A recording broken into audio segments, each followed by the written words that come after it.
Hi everyone, I'm Shelly from There's No Place Like Home at redheadmom8.wordpress.com. I am a huge homeschooling advocate, and if you know me at all, you know that I am out there trying to get as many parents as I can to homeschool, because I truly believe that this is the way that it was meant to be, and I honestly think that it is necessary in order to protect your children. But there is one thing that I've been thinking about, and I'm going to share that with you today, and that is my one fear about the rise in homeschooling.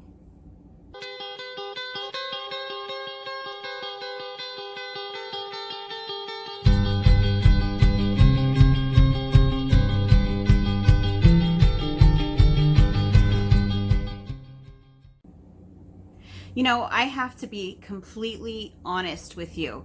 As much as I see homeschooling rising, I see so many parents who are talking about homeschooling. Some people are being forced into it. Some people are waking up. Some people have noticed that their kids are having problems in school. And I see such an increase in the number of families who are planning to homeschool. And I think that is so awesome, because there's just no better way for your children to be educated than by their own parents, by their own families. But the one thing that I've been thinking about for quite a while, and I can almost see it coming to fruition soon, is I'm expecting some repercussions in this increase in the number of homeschooling families in our country. Because, you know, I think that when homeschooling actually came about those decades ago, when the pioneers came and they fought for us to have laws and they fought for us to have the freedom to homeschool, I honestly think that most of the powers that be didn't think that anything would come of it. They thought that it would just be a few fringe families who were going to keep their kids home, and they thought that it would be harmless. But, you know, as time goes on, more and more families are homeschooling.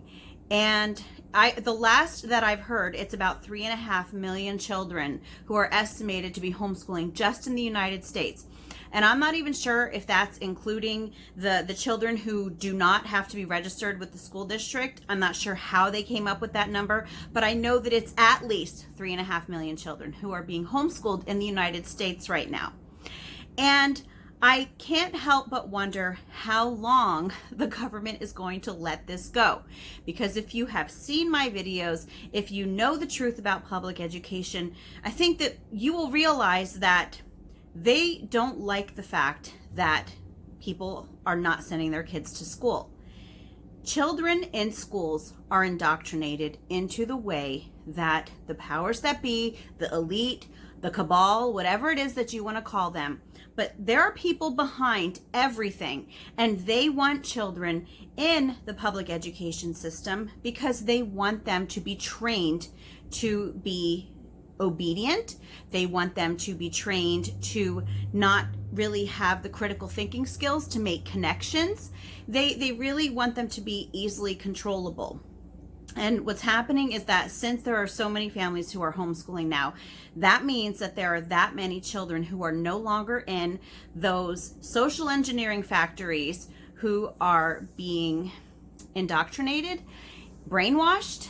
And, you know, this is kind of just a brain dump for me, telling you all these things right now, just for me to get it out of my system, because I'm just thinking, how long is it going to take before they finally say, that's enough, this can't happen any longer? Because they are not going to be able to control a population that is able to think for themselves. And if you notice, there is an awakening happening in so many different areas of life. There is an awakening happening. People are waking up. They are starting to be able to put two and two together. They are starting to realize that we can't trust everything that we've been told.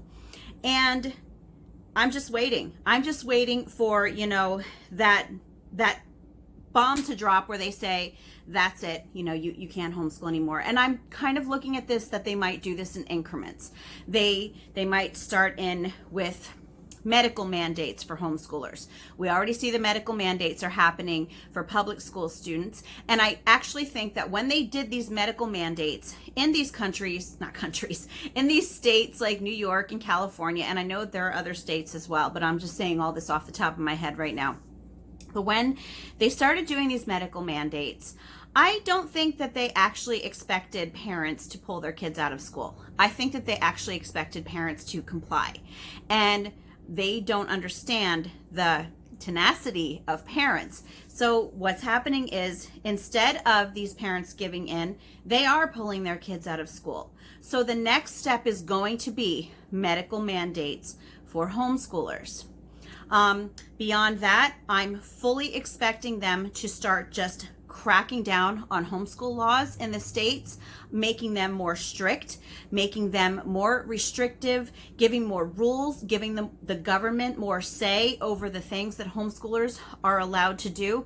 And I hate to sound so pessimistic, but I can see these things happening all around us. And some of these restrictive things for homeschoolers, they've already been happening. There are states who are trying to have people come into the home to check on homeschooled kids, even though the parents have done absolutely nothing wrong, and there's no reason to think there's anything wrong.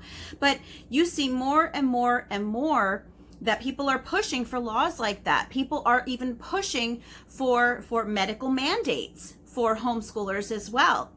And so I kind of just see this as being this incremental thing where they will start with medical mandates. I'm just guessing medical mandates, then more restrictive homeschooling. And I'm just waiting for them to escalate to the point where homeschooling is no longer legal in the United States. This is why it is so important for us as homeschoolers to remain vigilant. The best thing that you can do is to join HSLDA. They are Homeschool Legal Defense Association, and they are always there fighting for the rights of homeschoolers. And it is so important that we give them our support. Another thing that we need to do is we need to be vocal. We need to let others know what we think. We need to be willing to stand up for, if these things start to happen, we need to be willing to band together and to stand up, to protest, to do whatever it is that we need to do to keep our freedom intact, our liberties intact.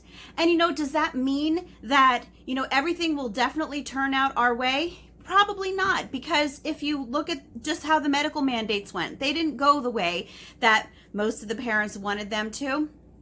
But at least if you are vocal enough, if you let your voice be heard, if you have platforms and you speak out on the things that the attacks that I am waiting for to come into the homeschooling community, I'm hoping that even if it doesn't work and they still pass restrictive legislation, I'm hoping that it will wake up those people who are not in the homeschooling community so that they can see that our country is not as free as they proclaim that it is. And, I think that this is happening because people who have nothing to do with medical mandates, they still see all of these parents out there fighting, just fighting to the T for their children. This is making an impact. And that is what we, as homeschooling parents, I'm afraid, we're going to have to be willing to do that as well. So am I discouraging anybody from homeschooling right now? Absolutely not. Keep your kids at home with you. It is the safest place for them to be. It is the best place for them to be. But as I mentioned before, just be watchful. Just be cautious. Join HSLDA, or if there are any other programs that you know of that are willing to be in defense of homeschoolers, just give them as much support as you can. And don't be afraid to speak up. Anyway, that's all that I have for you today. If you like this video, give it a thumbs up. If you haven't subscribed yet and would like to hear more of what I have to say, I would love if you would do that. If you have any questions or comments, you can leave one over on my Instagram page, because YouTube has disabled my comments and they are refusing to re-enable them. I just chatted with someone today and he keeps saying that it's because of my 5% of my videos that have my kids in them. Meanwhile, there are vlog style channels whose children are in all of their videos. They have comments, but for some reason, the 12 videos that I have my kids in out of my 300 videos, that's just made it so that I can't have comments. So I'm willing to bet there's more to the story than this. Anyway, and if you like my work and would like to check out my Patreon page, I will leave that link in the description box as well. And I hope you have a great day.